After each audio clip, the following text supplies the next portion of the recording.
Phil Conn. I'm your host for this series, and those of you who have been with us before realize that we talk about various aspects of Appalachian heritage and culture. Today we're going to talk about a very basic topic when you refer to the Appalachian experience. We're going to talk about the Appalachian Studies movement itself. In recent years, it seems that the interest in Appalachian experience has grown tremendously. A lot of studies being done, a lot of research being done, a lot of people reveling in their past. As evidence of that, let me share a few books with you. I have here about 4 books just to represent different areas of this Appalachian Studies movement. This is a special issue of the Appalachian Journal, which is an academic journal dealing with Appalachian studies, and this particular issue has the title, A Guide to Appalachian Studies. And it has entries here from a variety of disciplines, all the way from geography, anthropology, sociology, economics, and attests to the breadth of Appalachian studies. Then I have an interesting catalog with the title Appalachian Literature and Music, and this is to show that at least one bookstore, the Appalachian Book and Record Shop, is devoted exclusively to Appalachian materials, books, records, tapes, things of that type. And as you can see, this is a hefty catalog, which is another way of saying there's a wealth of material right now in the Appalachian Studies arena. I then have what is called an Appalachian Studies Teacher's Manual, primary through graduate school. Okay, this actually contains units for school teachers to introduce Appalachian topics in the classroom. And this was put out very recently out of Oak Ridge, Tennessee. And then to share with you one of the best bibliographies on Southern Appalachian materials. You see how thick this volume is. A lot of people don't realize that there's this much material available, all the material represented in this rather substantial bibliography on Appalachian topics. So over the past 10, 15 years, the interest in the Appalachian region has grown and grown, and we have with us today to discuss the growth of the Appalachian Studies movement Dr. Jim Gifford, who is the Assistant Director of the Appalachian Development Center at Morehead State University, and specifically he is the Assistant Director for Appalachian Studies. Dr. Gifford, I'm going to call you Jim later on, but it's good to have you with us. Thank you, Phil. Dr. Gifford received his baccalaureate degree at Maryville College in East Tennessee, finished a master's at Middle Tennessee State University, and did his doctorate at the University of Georgia. I should say before all that, though, he's a native of Appalachian, Tennessee, and has done an excellent job at Morehead State University in coordinating the various Appalachian studies and activities. It's really good to have you with us, and I want to start off by asking you when the first inquiry into the Appalachian region or the Appalachian condition became apparent. What publications do we have, or what early studies that people were cognizant of the southern mountains as a region to be studied? I think one of the first that people usually point to when they start talking about the Appalachian Studies movement was a statement that Edgar Allan Poe made in 1845. He was describing the people who lived in the mountains of Virginia, and he described them as a race of fierce and uncouth people. And that sort of set a pace for the way that outsiders define mountaineers, and so-called local color writers began to pick up on this concept and began to reinforce a lot of wrong notions and cruel stereotypes. Some of those people were outsiders, and some were people from this region who were capitalizing on the stereotypes. John Fox Jr., for example. He was a novelist now, wasn't he? Right. In fact, most of these color writers were people involved in literary pursuits as opposed to documented types of studies. Then early in the 20th century, you know, this is sort of like the same song with different vocalists. Early in the 20th century, a lot of sociologists from the University of Chicago began to come to the mountains and look for aberrant behaviors to describe in their doctoral dissertations, and they were followed by sociologists who described the Appalachian people as yesterday's people and our contemporary ancestors. And so from the very beginning, Appalachian studies, at least from an outsider's perspective, has been a negative study. It's been a study in defining what's wrong with the people of Appalachia and why they don't fit into mainstream notions. Mm-hmm. Now, we're talking about the outside writers as well as the inside writers, but what were some of the early motives for studying Appalachia? You mentioned the novelists. Were they really interested in sensational or at least exciting literature? I think the novelists were simply looking for ways to sell books. And they were after a bestseller. Yes, and I don't think they really gave a lot of consideration to the effect of what they wrote. But what novelists and other people in non-documented literature don't realize is that in the absence of a documented history of Appalachia, for example, fiction becomes the only fact that some people have. You know, these various forms of fiction, at least collectively in the minds of some people, became their facts. So at the turn of the century, all of these novels, intended as such, fiction, right, with their accounts of feuding and moonshining and shotgun weddings, that became the documented information on the Southern Mountain region. And it was on the basis of that definition of Appalachia that a lot of well-intentioned but poorly informed outsiders began to come into the region. People who had sort of a missionary zeal to come to the mountains and uplift and Christianize the mountaineers in their own words. So you're suggesting that the origins of the Appalachian studies emphasis, we won't call it a movement at that point, but these were basically outsiders who were analyzing a people that were viewed as distinctive and in most cases not that admirable.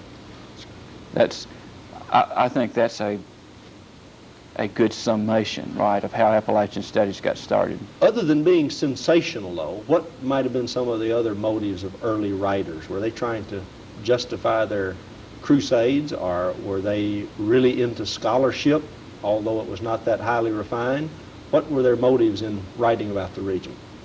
Well, I don't want to be too philosophical about this, but I think basically the people who described Appalachia in negative terms were looking for a justification for exploiting the region. I want to make a very basic comparison here with black Americans. Black Americans were defined in negative terms during the 19th century by people who wanted to exploit them, exploit their labor. And so the people of white mainstream America, in some instances, defined them as racially inferior so that they could justify exploitation. In the same vein, and really at the same time period and for much the same reasons, these same people with an exploitive goal began to define the people of Appalachia as being culturally inferior, thus supporting a rationale or a justification for coming here, exploiting their labor, and exploiting their resources. Now, in this case, you're talking about actual economic exploitation. The whole notion that as rough as things are there and as deprived and maybe even depraved as the people are, that the involvement of outlander capitalists would be better than the condition as it existed before they arrived. Well, that was the philosophy that the outlanders put forth anyway. Okay. What about the folks, though, who came with very noble goals, the educators, the Christian missionaries, the people who were involved in the health services? Now, a lot of their writings and study could be viewed as demeaning. While it's very benevolent, it's also patronizing. It's very condescending and pretty high on statistics that smack of mental retardation and inbreeding and rather primitive religion, and I could go on with some of these stereotypes that originate from very benevolent outlanders. Well, a lot of teachers and preachers came here in the late 19th and early 20th century intent upon putting another star in their heavenly crown. They wanted to save the people of Appalachia from themselves. They wanted to strip the people of the mountains from mountain culture and prepare them for life in a world that most would not only not know, but would never want to know.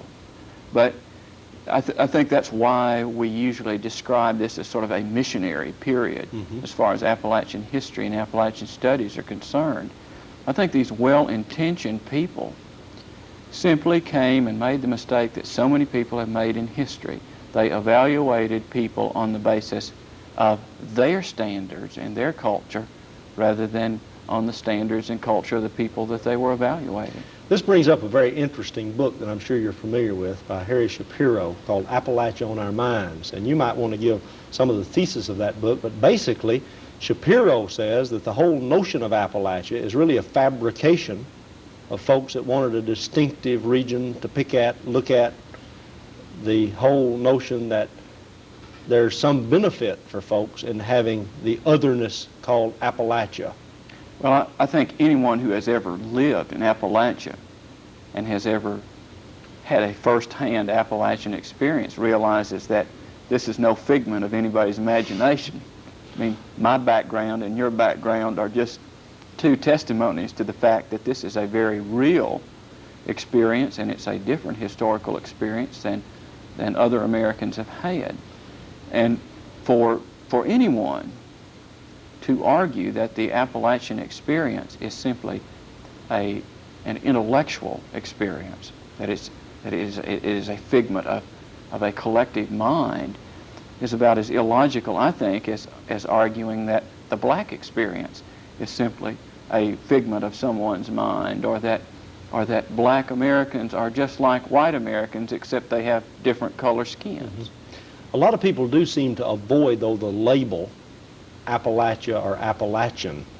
What accounts for that? You've maybe touched on some of it, but when did the notion of Appalachia as a region develop?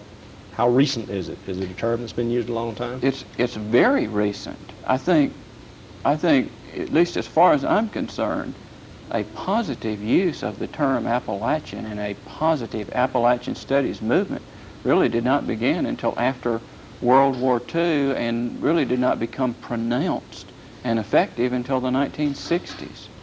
Okay, and a lot of people evidently avoid the stigma that is Appalachia, meaning the term was introduced to the nation out of the war on poverty, out of a lot of these novels you're referring to, That's correct. out of a lot of studies that imply being Appalachian is not something to seek.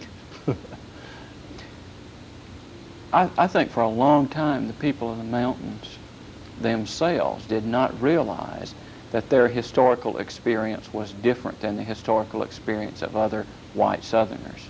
I think it's only been since the 1960s, with the emergence of solid scholarship by people like Cratus Williams, that all of us have come to understand a basic fact, and that fact is that mountain people have had a different historical experience, and that different historical experience combined with a very isolated physical environment has created a unique culture here. Now, you've mentioned the late 60s, early 70s as maybe being a turning point in at least the self-image of Appalachians as Appalachians. And I view that period as a very definite turning point in the Appalachian studies movement. In fact, the flowering of the movement began, I think, in the late 60s, early 70s. And I feel that causing that is the fact that Appalachians themselves begin to take hold, to commandeer, if you will, Appalachian studies, write about themselves, both in an analytical way and in an empirical and even a scientific way. Describe for us how Appalachians came to grab a hold of the Appalachian studies movement and what has transpired subsequently. Well, I think a lot of this is good luck and good timing. I'll use Cratus Williams as an example. For a long time prior to the 1960s, Cratus Williams had been studying and writing about the Appalachian experience. But what Cratus thought he was doing, and what a lot of Cratus's contemporaries thought they were doing, was sort of writing an epilogue to a unique period of history and writing an epilogue to a unique people. Now, while they were doing this work in sort of isolated pockets at various schools in southern Appalachia, the whole climate of American education changed. And America got away from the melting pot theory, the idea that education should turn us out all alike. and begin to focus more on the unique aspects of Americans and on concepts about cultural pluralism and the value that individuals and individual groups had contributed to American history. And so as America was going through this intellectual awakening about the value of individual cultures, then at that point these pioneers like Cratus Williams and Don West and several others who had been writing in isolation and speaking in isolation for a long time suddenly became the spearheads for a whole new intellectual movement. A lot of people have suggested, though, that some of the contemporary writing of people like, say, Jim Branscombe or Bill Best is still a bit defensive. It's still scrappy. You feel that's true, and what accounts for that? Well, I think everybody has their own way of analyzing Appalachia and expressing their sentiments about it. And I think some people are more in a kind of social activist mode in terms of writing because they feel that scholarship in and unto itself is not sufficient for Appalachian studies. They think that what we write should inspire some sort of social action. Not everyone, of course, thinks that there's that direct relationship between scholarship and social change. Many people see scholarship as being part of a slower and more gradual process of social change. This kind of leads me to a debate that we have both been a part of, but I'd like to talk about it for a while. Some folks suggest that most Appalachian scholars are against regional development, indeed that they're preservationist, and that the existence of this distinctive culture set off to itself is the basis for Appalachian studies. Therefore, they have to reinforce this distinctive culture without any changes in order to keep Appalachian studies going. Is this a legitimate complaint? Are most Appalachian scholars conservative or even reactionary when it comes to social change? Well, I think you've defined the problem very well. A difference of opinion between people who define themselves as scholars and people who define themselves as social activists. But I think that you and I have found out from our experience here at the Appalachian Development Center that actually there's a very harmonious relationship between these two viewpoints. For example, I think people who are interested in improving the region economically would realize that an individual could not benefit from economic improvement unless that benefit also carried over into other areas of life. And that's where Appalachian studies can help. It can help a person understand himself within the context of his current situation, where he came from, where he's going. There's a very harmonious relationship between economic development and overall regional development. And they're not different factors at all. Appalachian studies and economic development can go hand in hand towards regional improvement. You're actually suggesting then that rather than being at loggerheads, this whole interest in studying the region, both traditionally and in its contemporary terms, and the notion of developing the region, they can be harmonious, and you would say, I guess, that Appalachian studies would undergird or should undergird any proper approach to regional development. I think that's quite true. All regional developers, all people who are interested in improving the quality of life in the region have to operate from a base of facts. Well, of course, some developers think that the way you create change is to shatter tradition, to hold precedent in contempt, to reorient people's priorities, and maybe this is where some of the strain comes. And I've seen that not only in what you'd call nuts and bolts development, but I've seen a lot of it in social development ideas that feel that you need to de-Appalachianize mountaineers if they're ever going to amount to anything. Well, that sort of goes back to a theme that we mentioned earlier, and that is a lot of people have come here with the idea that they were going to improve Appalachia by stripping away the culture. And basically, I don't think that's true. I think that there might be ways of improving the region economically without stripping away regional culture. That's That's vital to individuals, and not just to people of Appalachia, but to all people. What accounts for the growing fascination with the Appalachian experience, the popularity of the Foxfire books? You know, they started off as simple accounts of North Georgia and Western North Carolina traditions, and now they're multi-million-dollar bestsellers, you know, the series of 7. We, of course, have all kind of folks coming to the region to learn folk songs and to find out how it is to live in tranquility with nature up some hollow. And I could go on and on and on. The success of our own Appalachian celebration here at Morehead State University. Why the fascination with Appalachia? What are folks looking for?